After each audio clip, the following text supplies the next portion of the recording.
খুবই সুন্দর তো জায়গাটা।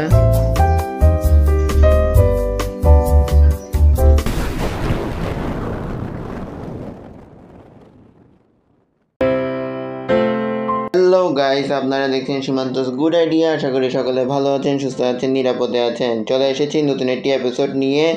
আমি কিছুদিন আগে ঢাকা গিয়েছিলাম, ঢাকা মামার বাড়ি। সো মামা আমাদেরকে নিয়ে চলে এসেছে বিউটি বোর্ডিংয়ে। মামা ভাই আমি মিলে চলে গিয়েছিলাম সেদিন বিউটি বোর্ডিংয়ে।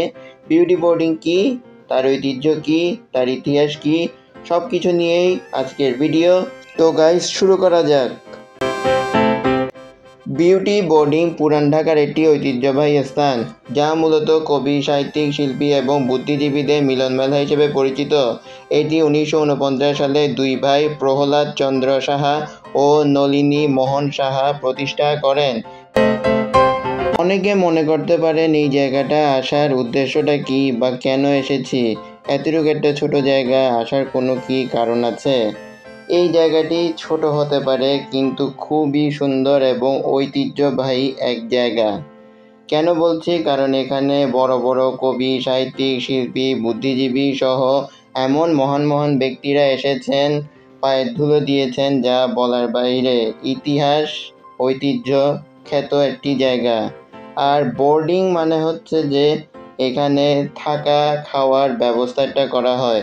তৎকালীন সময় মানে আগের কালে এত তো হোটেল ছিল না, বড় বড় হোটেল ছিল না, 5 স্টার হোটেল ছিল না। তখন এইসব বোর্ডিংয়ে বিভিন্ন ব্যক্তিরা আসলে উঠতো, থাকতো এবং খাওয়া দাওয়া করতো। তো সেরকমই একটা জায়গা বিউটি বোর্ডিং। এখনও পর্যন্ত বিউটি বোর্ডিংয়ে মানুষ আসে, থাকে, খায়। আর বিউটি বোর্ডিংয়ের একটা ঐতিহ্য হলো যে এদের খাবারগুলোর দাম অনেক রিজনেবল এবং থাকার ব্যবস্থাও কম খরচে, মানে ভালো মতো থাকতে পারবেন।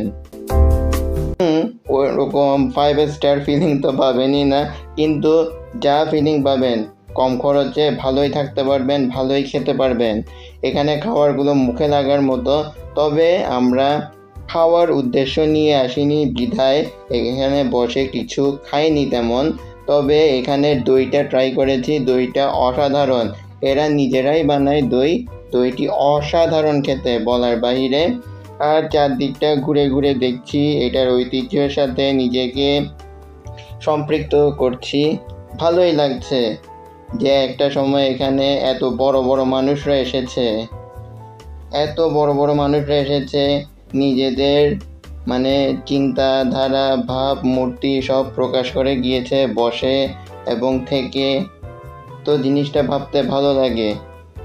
সব জায়গায় যে বড় হবে, অনেক কিছু দিয়ে ঘেরাও থাকবে সৌন্দর্য দিয়ে, তা কিন্তু নয়।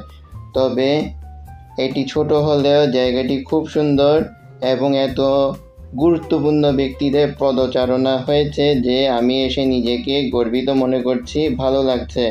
আপনারাও চাইলে পুরান ঢাকার বাংলা বাজারে এসে এই জায়গাটি ঘুরে দেখতে পারেন, খুবই ভালো লাগবে এবং ইতিহাস ঐতিহ্য সম্পর্কে ধারণা হবে, জানতে পারবেন।